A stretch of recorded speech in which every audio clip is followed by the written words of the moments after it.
Good morning, everybody, and welcome back. This is season number 3, episode 70 of the Steel City Insider podcast. I am one of your hosts, Jeremy Hritz, alongside the insider himself, Mr. Jim Wexell. Jim, Steelers season is upon us. How are you doing this fine day? I'm doing well. I'm a little ragged. I was going to let my alarm go off at 4:30, but I got up at 4 and I just started and I haven't been able to stop. I like to leave my writing for the morning, but it makes for harried mornings. I like to marinate from the practice and add better commentary to my practice reports. And so anyway, I do want to mention that we have a huge sale for the next 2 days at Steel City Insider, 75% off. It's just 8 cents a day for a year. You can't beat it. It's local coverage. It's honest coverage. It's not clickbait. It's well thought out. We have really good writers, and I've been there 29 years. I have a lot of sources. Yeah. And that's enough of the marketing. I'm a terrible marketer, though. No, it was good. It was good. I mean, it's a tremendous value. You're right. I mean, that's something that always stands out when we get on these podcasts. I think about you've covered the team since '95, so you've got the depth in terms of knowing this team inside and out, and what a new team it is this year, right? There's a lot of new faces that have been. Let me just mention the old faces to tell you how long I've been there. Aaron Smith just put into the Hall of Honor after his, I believe, 5 years retirement, or he's been retired 10 years maybe. I asked him who took him under his wing when he first came to the Steelers. Mm-hmm. And he said Mark Bruner, who was the first round draft pick in 1995, the year I came in. That's how long. I mean, I feel I'm like grandfather. Mark and I laughed about it the other day. We're like grandfathers to all these players now. Yeah. Well, you are hey, Aaron came in a year after Joey Porter Sr., and here I'm covering Joey Porter Jr. So wow. I mean, that has to be pretty surreal to come full circle like that with the player. Well, thank God I have my health. So yeah. Amen. Yeah. I'm still out there. I mean, it's not really physically easy for reporters these days. There's no more staying at the dorms. There's no more anything. Somebody said, "What's practice like?" I said, "Everybody yells at me." They go, "Who?" I go, "Everybody." Fans, we're in the way of the fans. The security, we're in the way of security, new security people. The PR staff's always telling us that's their job, is to yell at us. The players, they don't want to talk to us. The coaches don't want to tell us anything. But we move on. Free lunches do a lot. Yes. And hey, I get to experience those free lunches, I hope, when I come out, because I got to partake in those last year. Man, that's one heck of a spread. It's nice. I'm grateful. Yes, I'm grateful. So it makes all being yelled at all day long. Well, then you could just come yell at me. Whenever you come, you can just take it out on me. That's all. No, I'm going to yell at you. It was somebody I can yell at. Right. There we go. That's how it works. We're a mutual admiration society around here. So big day yesterday in Steelers Nation as the pads come on. It's the first padded practice. Contact was taking place. And if you haven't read the notebook number 5 from Jim on the Insider, check that out. But Jim, a lot of highlights, things that stood out from not just that practice, but from camp so far. Where do you want to begin? I mean, there's so much to cover. Well, yesterday, I mean, the physicality, I don't know that it's any more physical than before, but it's just such a jolt, exciting jolt for us to watch them hit. I know that's kind of crude, but that's what we football fans want at our core. Yeah. Is that explosive sound. And, Backs on Backers started it yesterday. And that's always been the most physical contact drill of camp. And I had been lamenting the last few years the lack of real, for lack of a better word, violence and pop and explosion and the sound of pads hitting pads. because the backers get a running start as the backs are back off the line. Whereas Darnell Washington received much kudos for blocking TJ Watt. He was on the line. It wasn't like TJ had that running start that in the past. I remember Lawrence Timmons obliterated some poor guy who showed up in a neck brace the next day. Lamar Woodley, Tomlin used to love, if somebody would come into camp, thinks he's a big physical offensive player. Hey, Wood, come on over here. DJ thinks he can take you. And Woodley would blow people up. I mean, it's extreme violence. Those talented big linebackers. Well, we saw some of that yesterday. In my mind, Landon Roberts really brought to mind Lawrence Timmons, and just there's this poor number 33. My roster was from the previous day, so he wasn't on there. Apparently, a running back they had just signed, John Lovett, just flattened him. I mean, total. You hear the sound, you see him run over, and you're like, who is who to come run over? What number is that? Who is that guy? And then, Tomlin calls for, again, a repeat. Same thing, just flat out ran him over. And a little later, Tomlin asked Jaylen Warren to step up and block Landon Roberts. And he blocked him. He stuffed him. And Landon Roberts is a physical dude. And Tomlin even commented, because I've been writing things that Landon Roberts was Brian Flores' guy. He was his captain in New England and his captain in Miami. When Flores went from linebacker coach at New England to Miami head coach, he signed Landon Roberts, brought him over, made him captain. And now, a year after Flores leaves, Landon Roberts is with the Steelers, and everybody tells me, yeah, that was his boy. And no specific incidences of input from Flores, but I don't know if Tomlin had been reading my commentary that this is what Brian Flores picked. But yesterday he said, we've liked him ever since he was at the University of Houston. So, okay, the Steelers have liked him for a long time, and I see why. He's a physical backer. And Jaylen Warren stepped up and blocked him. And Jaylen Warren, to me, should be the starting running back. I know that's what all the nerds say, because it's obvious at practice that he's more explosive, but he's bigger this year even. He looks like Robert Newhouse, the bowling ball, the human bowling ball, way back with the Cowboys. I don't know. Hey, maybe I'm wrong. Maybe Najee isn't going all out. I don't know. He's going against first teamers too. Jalen got in. Jalen popped like a 75-yard run yesterday, and Kenny Robinson missed the tackle. But Kenny Robinson was playing first team in place of Casey and Minka, who are out.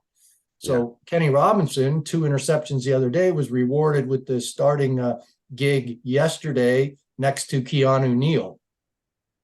And Warren ran him right over and on his way to 75 yards.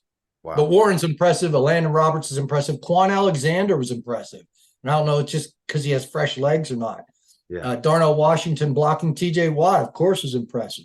Darnell Washington going up and securing a pop-up throw that Trubisky threw off his back foot under pressure. He just heaved it, and Washington went up easily, boxed out, went up, Mount Washington. Yeah. and the other guy who's impressing me, and you can ask me about other players, but the other guy is Nick Herbig, the 4th round draft pick. Mm-hmm. I kept writing in my report about how he'd get blocked by people. That's not my point. Is he wasn't easily blocked. I thought it was impressive to block him because he looks like a handful to me. I don't know. I guess he's not an inside linebacker. They're going to keep him outside because he gets there. Yeah. And Broderick Jones in the one-on-ones did really well against Marcus Golden.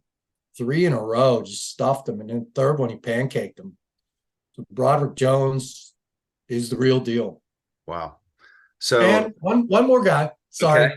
Spencer Anderson. Wolfley had written him up the other day in his column, said he reminded him of Kelvin Beachum, and I could see it. He's plucky. He has a natural knack for pass blocking. I don't know how strong and physical he is in the run game, but it looks like a great 7th round value as an offensive tackle. Yeah.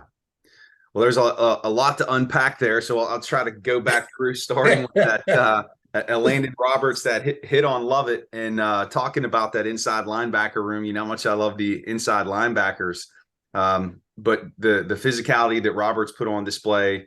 Cole Holcomb, don't know if you have any reports on how he's been performing. Mark Robinson, and then the addition of Quan Alexander. It seems like they're building some depth here. Later on, does that speak to how they feel about their 1 and 2, or what's the? I don't think so. I don't think so. I think it speaks more to depth. And also, Quan Alexander, his signing was later in the year, and it perhaps gave him an indication that he's not expected to be the starter, and to not pull a Melvin Ingram if he doesn't play as much as he wants in the first couple games, that this kind of depth is necessary, especially as such a physical position. Now, and Cole Holcomb has been injured, and Landon Roberts is getting up there in a little bit in age. Quan's up there a little bit in age, but you have 3 guys, 3 legitimate veteran inside linebackers who are quick to diagnose, who still have speed, and thirst for contact. Cole Holcomb seems to be the least physical of those 3, but he's physical enough. He's tough. Yeah. And he looks good in coverage. I know we keep writing that Cody White beat him, George Pickens beat him.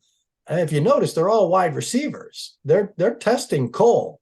And he's only like a step behind in these crossing patterns with the wide receivers. But I forget who he was tasked with covering the other day, but he dove and made a great pick. Just he for all his reputation as a coverage backer, he looks like a coverage backer, but still tough enough. Yeah. But not a Landon Roberts tough. And Quan, man, I don't know if he's this crazy dude or not. I don't know if he's trying to make a point, if he has fresh legs, if he's that good. And he's going against second and third teamers still. So I'll temper that a little bit. But 3 impressive guys. And you asked about Mark Robinson. He's raw. Yeah. And he looks like he can be that guy someday. Mm. But I'm glad that the Quan Alexander signing will give Robinson more time to develop. And he may never develop. He was a 7th round pick. He was a running back in college. Yeah. With only he played linebacker his senior year, but yeah.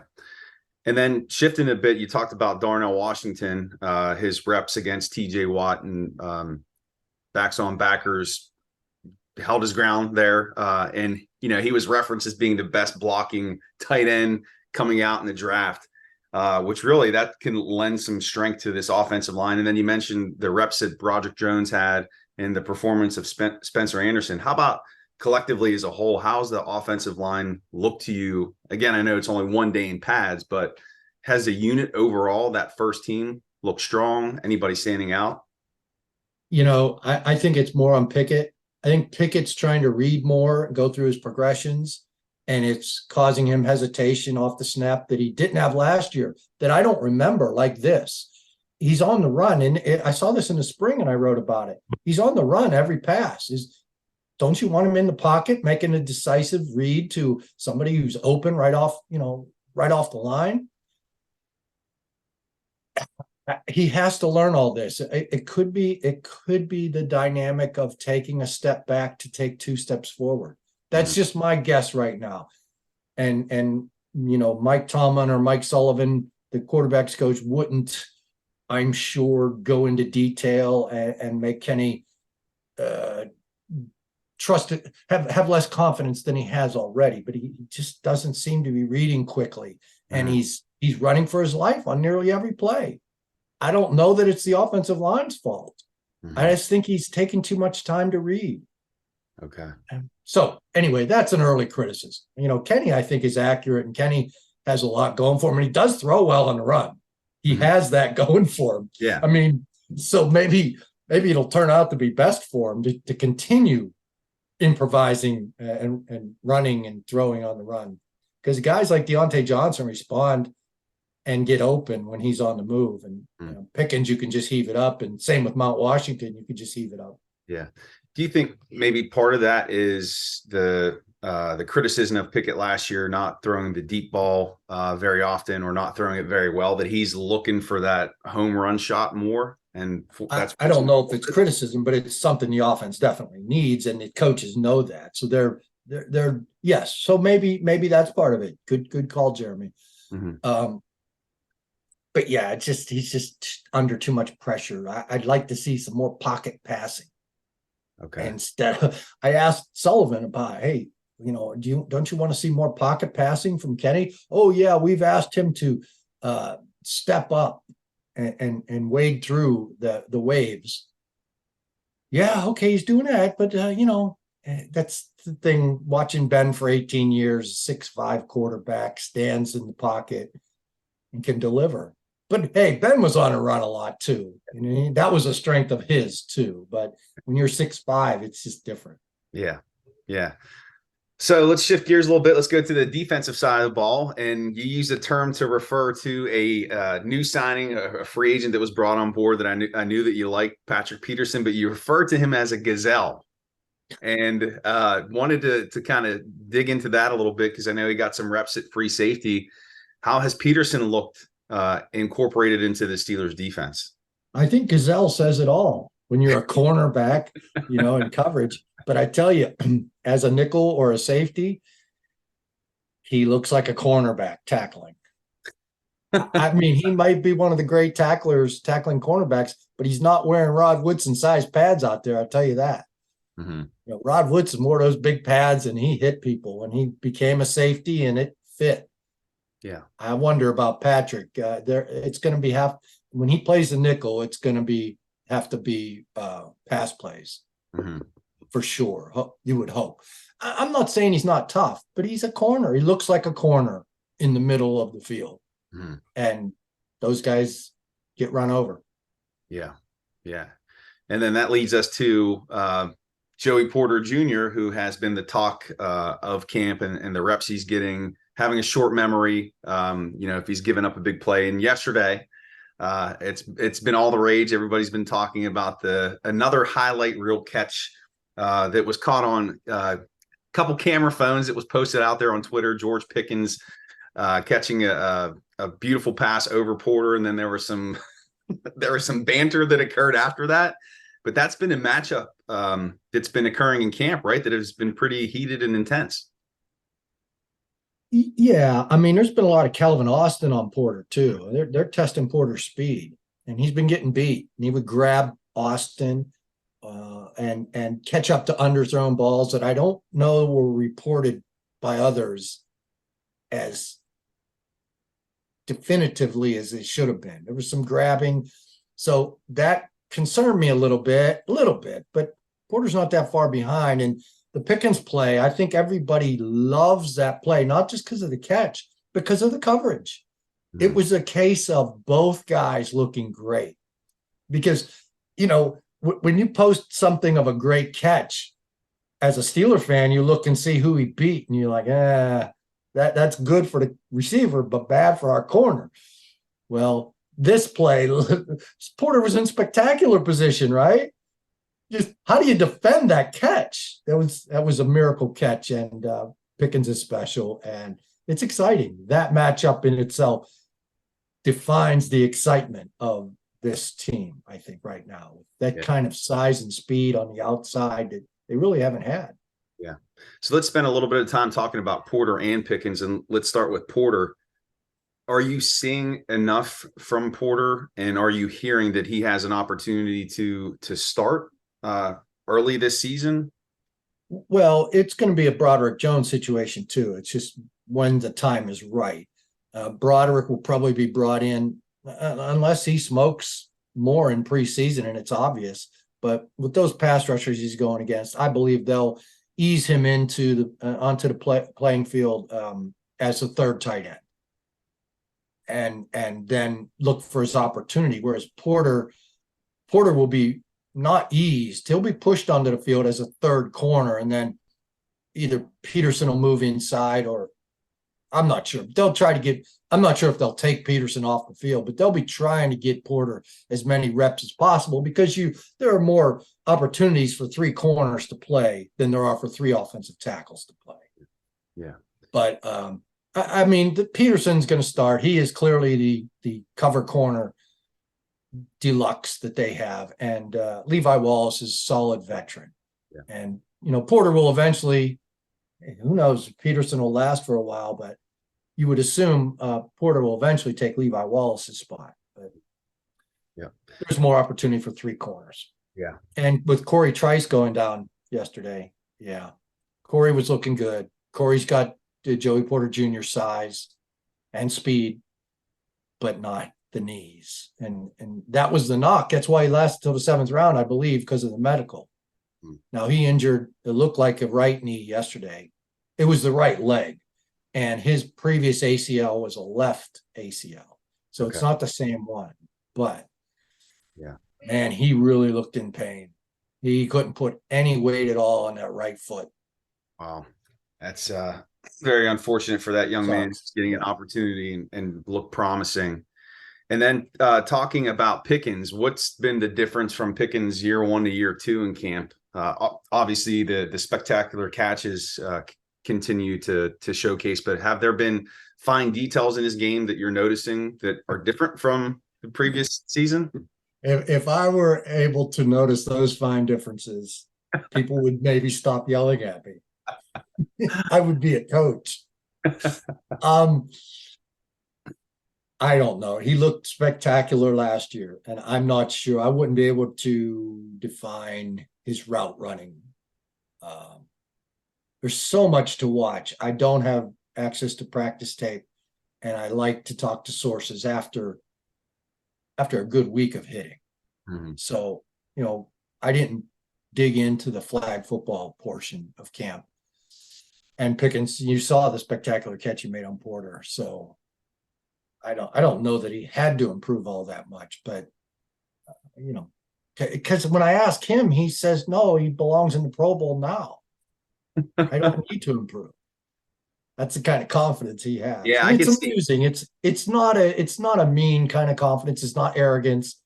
He's a happy-go-lucky kid. He really seems to be to me. But he can flip that switch when he needs to. And shove the ball in Joey Porter's face, and Joey smacked it back. I love that. Yeah. I'm waiting for remember, I don't know if you watched the highlight of Pickens in the Air Force game from college. I'm waiting for a moment like that in the NFL. That's why I bring up that he's happy-go-lucky, I think, because he kind of erupted on that player then. And there were some people trying to make some negative comments about him coming out of the draft. I haven't seen any of that. He just seems very happy-go-lucky, easygoing. Yeah. Yeah. Well, I'm glad a Pittsburgh Steeler. So, Jim, we covered a lot. Anything else that you want to hit on as we wrap up episode 70, season number 3? Man, we've been together for quite a while. Right. It's getting there. It's 73. This is episode 73. Well, it's the start of season 3, and this is episode 70. So we've been together 70 episodes. Okay. Yeah. I have nothing else. I mean, we're going to be doing this on a weekly basis now, and I'll be thinking of things then. Friday Night Lights is Friday. This Friday. I assume they'll be hitting today. And so we'll have full reports. I've got some morning afters planned, some talking to some key people. I think, our site is worth the 8 cents a day. Actually, everybody should pay for one source. Yeah. If it's not us, somebody else. But I mean, all that free stuff on the internet is just getting so tiresome with all the clickbait. Yeah.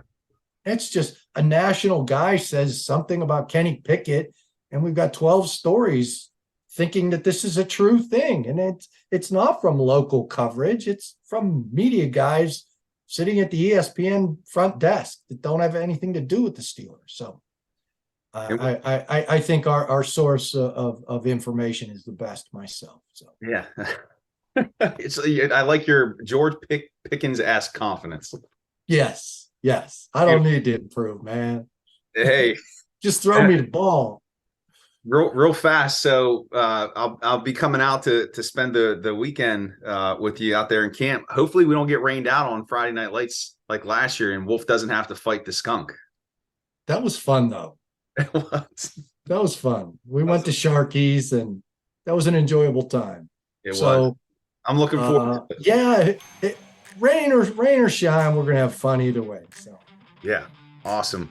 Well, ladies and gentlemen, that's going to do it. Episode 70. We appreciate your support. Make sure that you check out Jim's work at the Steel City Insider. Subscribe if you haven't yet done that. Sign up. Please share this podcast with your family and friends. Leave us a comment. You can follow Jim on Twitter at Jim Wexell. You can give me a follow on Twitter at Steel Study. And we will see you back here next week for episode number 71 of the Steel City Insider podcast. Take care, everyone.